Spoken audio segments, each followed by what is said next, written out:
Assalomu alaykum do'stlar. Mana bu yerda mana buzoqlarimizni gruppaga ajratganmiz. Bularni shu 3 haftadan keyin gruppaga ajrataverasiz. Shu 6-8 dan mana 5 metrlik 6 metrlik konteynerga tag'ilib ajratib qo'yganmiz buzoqchalarni. Mana bular buqachalar. Bularning hammasini sotib olamiz. Shu hozir mix urib qo'yapmiz. Uni ko'rayotgan bo'lsangiz, mana go'shtga angus qo'ydik.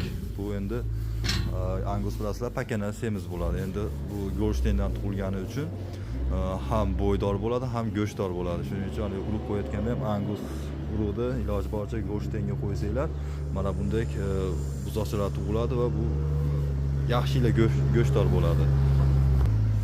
Bularni shu 1 oyligida sotib olamiz. Bu buzoqchalarni shu o'rtoqchilikka boqadigan fermalarga. Mana bu yerda mana belgiyskiy urug' ham bor. Bunaqa ham qo'yilyapti. Go'sht uchun unajim bo'ladimi, buqa bo'ladimi, bularni bera olamiz.